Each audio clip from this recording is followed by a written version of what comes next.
O guest of Allah, O those who made the invite list of Allah, respected Haji, O those who are the delegation of Allah, from amongst the millions Allah subhanahu wa ta'ala has selected you. From amongst the many people, Allah invited you. Allah subhanahu wa ta'ala has chosen you, O Haji. There may be many in the world wealthier than you, but Allah chose you. You are not ordinary. Ali ibn al-Muwaffaq rahimahullah, the great saint, performed many Hajj. On one occasion he thought to himself, I wonder if Allah has accepted everybody's Hajj. He fell asleep in Hajj, and in his dream he is told, وَهَلْ تَدْعُوا إِلَىٰ بَيْتِكَ إِلَّا مَنْ تُحِبُّ. And do you call to your home except those who you love? Allah called you because Allah loves you. The entire world envies you, especially when you sit in Arafat, when you raise your hands in Arafat. Allah subhanahu wa ta'ala has honored you. The entire world looks at you. Allah boasts to the angels about you, O Haji.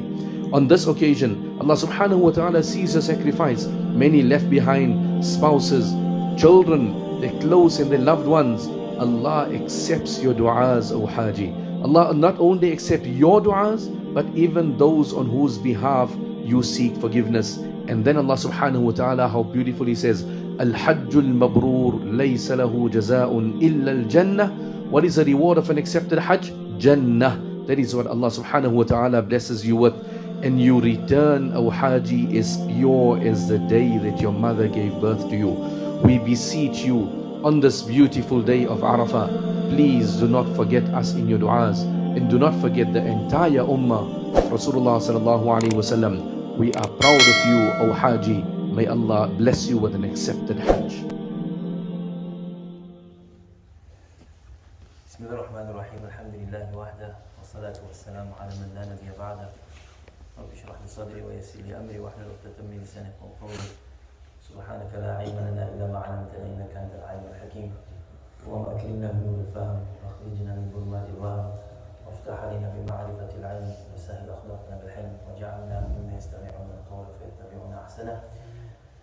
Respected Moulana Wasief, respected elders, beloved brothers and sisters, Assalamu alaikum wa rahmatullahi wa barakatuh. We know in these days of Hajj, Prophet ﷺ says that ما من أيام العمل فيه أحب إلى الله من هذه الأيام وكما قال عليه الصلاة والسلام. There's no days in which actions are done except that these days actions are more beloved to Allah subhanahu wa ta'ala in these days. And the question is why?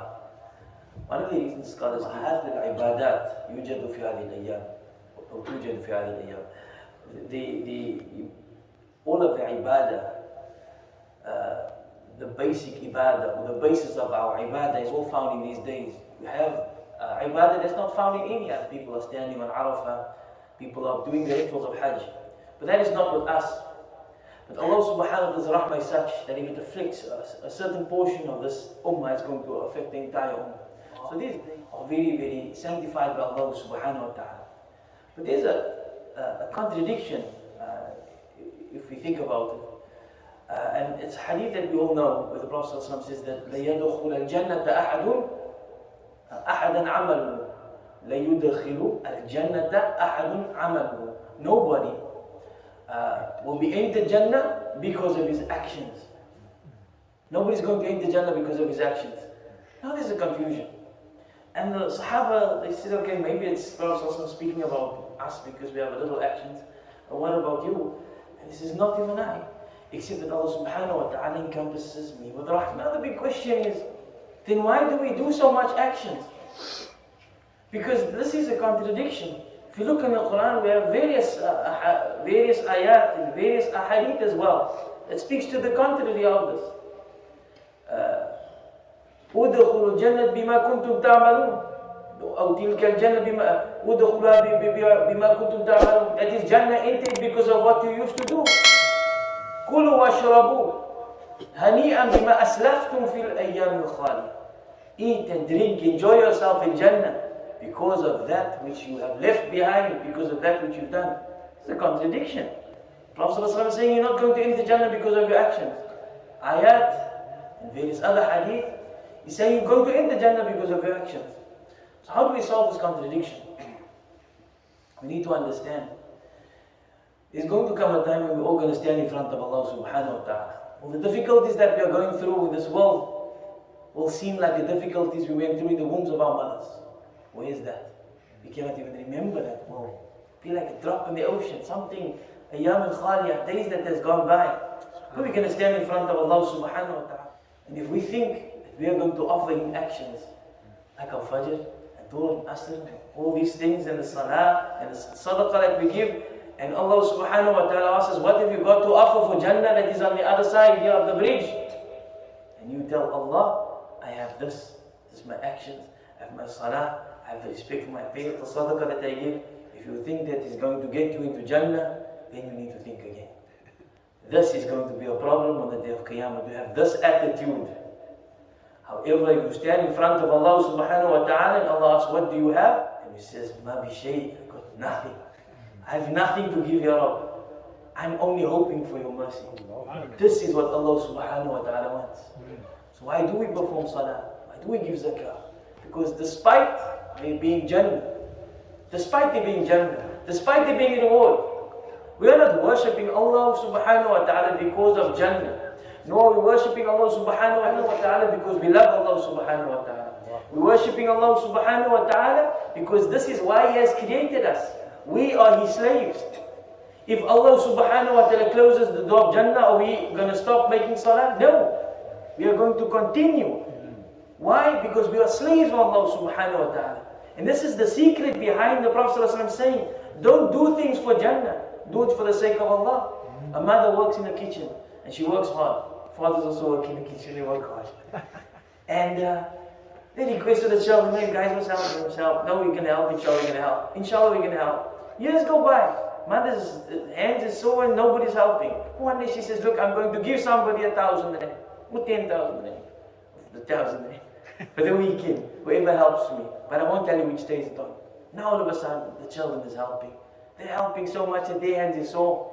What are they hoping for? The mercy of their mother for the 1,000 rand. So this is very important for us as we are performing our ibadah. This is nothing. We are only doing what we are created for. وَمَا خَلَقْتُ الْجِنَّ وَالْإِنسَ إِلَّا لِيَعْبُدُونَ. We have not created man and jinn except that they are slaves. And there comes the secret behind servitude. إِيَّاكَ نَعْبُدُ وَإِيَّاكَ نَسْتَعِينُ. How do we serve Allah? Understand this, that mankind is a makeup of two entities. And this is where we as teachers sometimes we need to realize, and as parents, that we might have failed. Man is a creation. One is the aql, and the other one is the qalb. What is the aql all about? The aql is our intellect. It is what makes us different to the rest of the creation. Allah subhanahu wa ta'ala, when He announced to the malaika that I will create a khalifa fil ard, then they said, are you going to create someone in this earth that is going to shed blood? Why? Because they saw something in man that they don't have. They saw desires. They saw these desires and the ability to sin and to disobey Allah.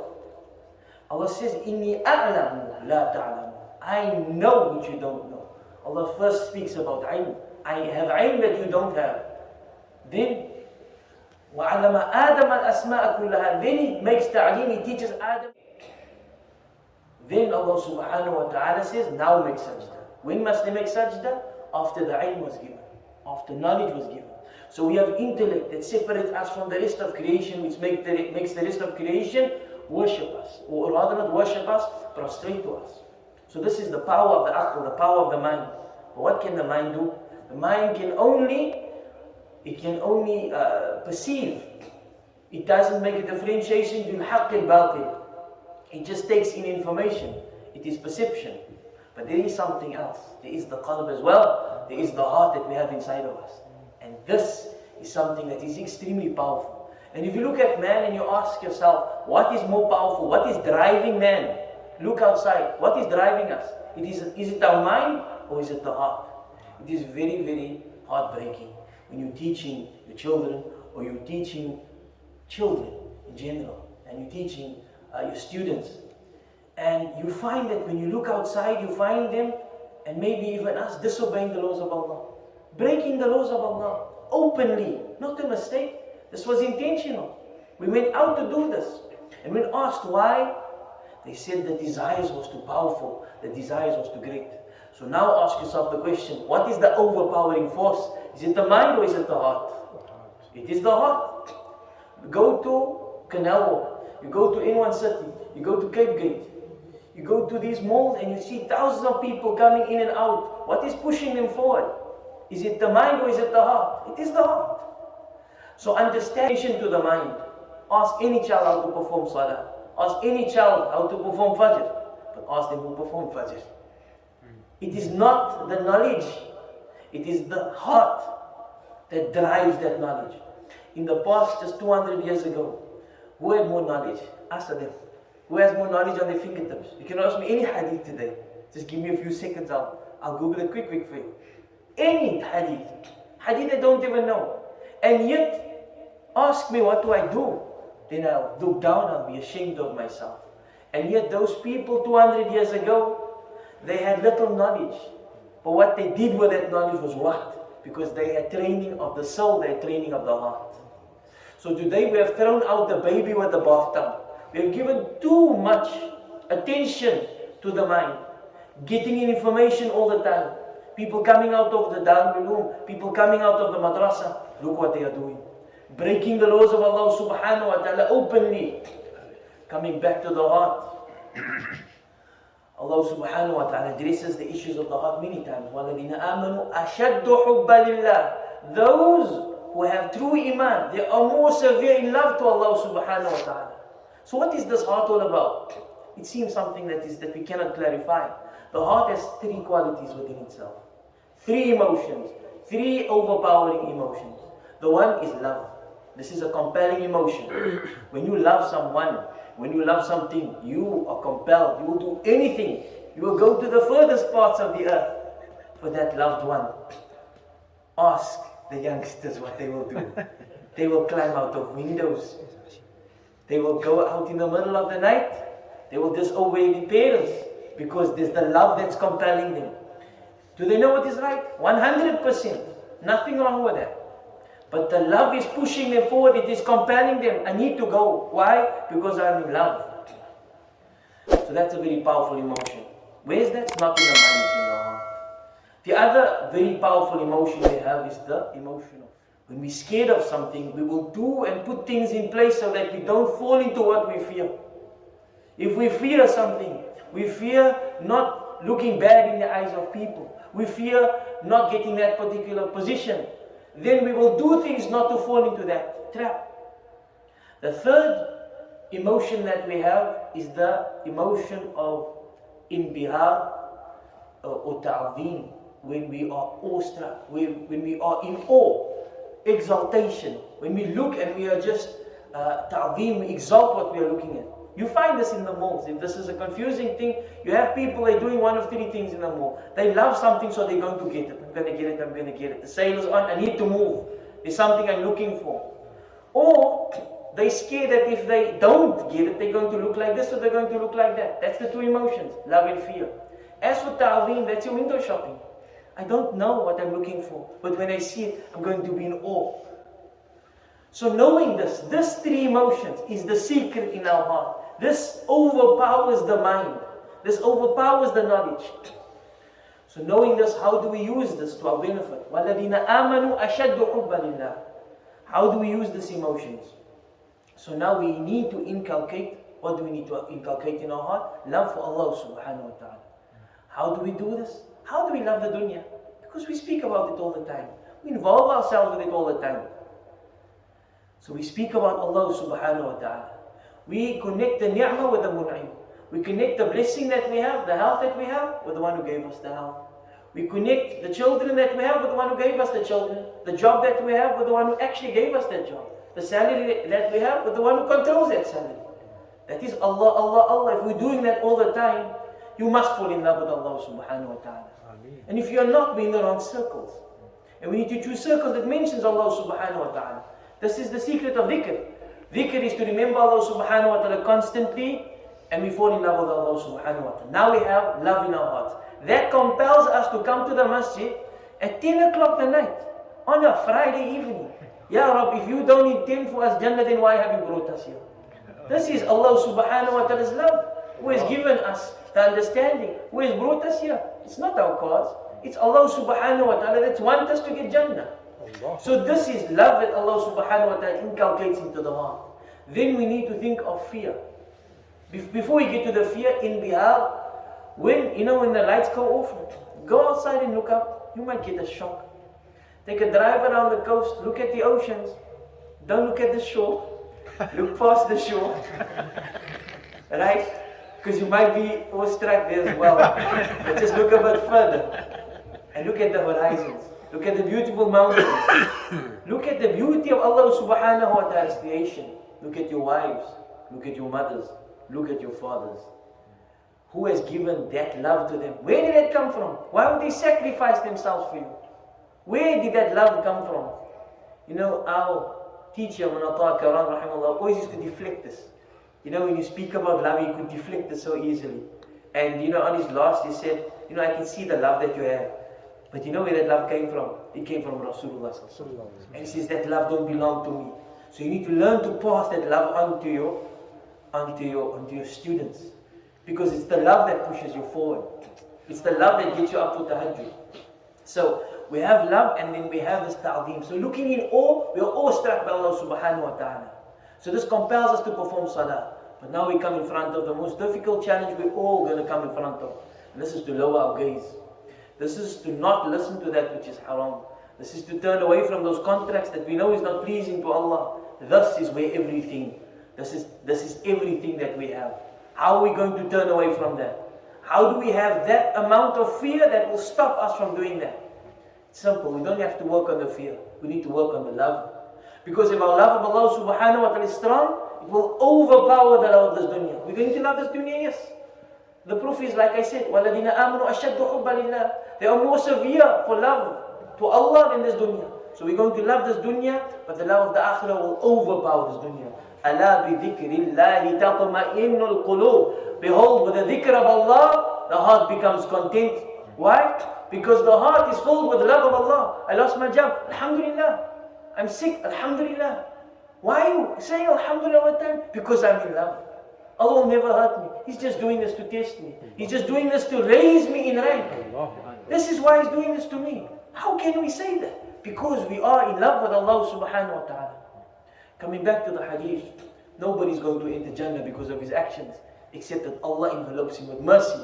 So as from this day forward, when we do our actions, why are we doing what we're doing? Because إِيَّاكَ نَعْبُدُ. You alone we worship. We are slave to you. Once we have realized that, now we can recite the next verse. وَإِيَّاكَ نَسْتَعِينَ. And you alone do we ask assistance from. We use all the asbab. Everything. You can ask my Wasief. I use all the asbab. Still, I write fuss in the wall.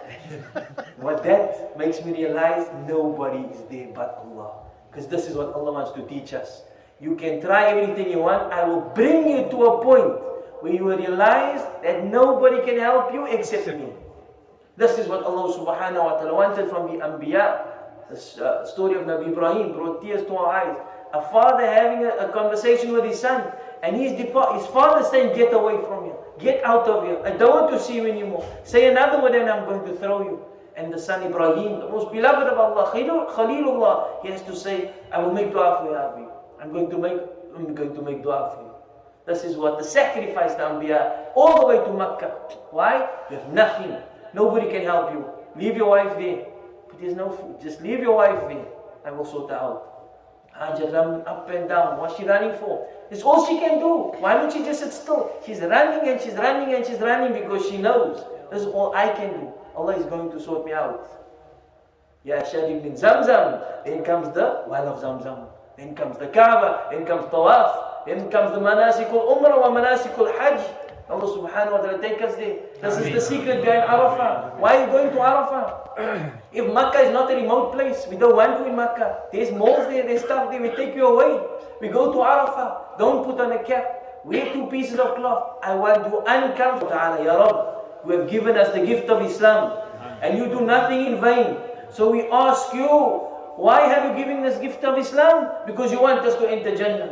Ya Rabbi, you have shown us what is Salah. You have shown us what is the Tilawat in Quran. You have not done anything in vain because you do nothing in vain. You have done this because you want us to get Jannah. You have shown us what is haram, Ya Rabb. Why have you done that? Because you want us to stop by that which is haram. And you do nothing in vain because you want us to be protected from the fire of Jahannam. So all we're asking of you, Ya Rabb, on this night is to do what you love. Enter your slaves into Jannatul Firdaus. Protect your slave from Jahannam. Put us in the company with those who you love most and with the one you love most. Muhammad sallallahu alayhi wa sallam. Put the love of Muhammad sallallahu alayhi wa sallam in our hearts. Let our hearts spill with love of Muhammad sallallahu alayhi wa sallam. Every single moment and every single day of our lives, that we walk in the footsteps of Muhammad sallallahu alayhi wa sallam until we see his face one day, smiling at us. And he's not going to say, get away, get away. He's going to say, that day, that is my ummah. Bring them here. I've waited for you with a smiling face. Tabassama alayna ya Rasulullah. May Allah subhanahu wa ta'ala enter us into Jannah. May we drink from the Hawd. May we all, like we are facing with each other now, be in the company of Muhammad sallallahu alayhi wa sallam. Wa jazakumul khair. Wa sallallahu alayhi wa sallam Muhammad wa ala alihi wa sallam. Wa assalamu alaikum wa rahmatullahi wa barakatuh.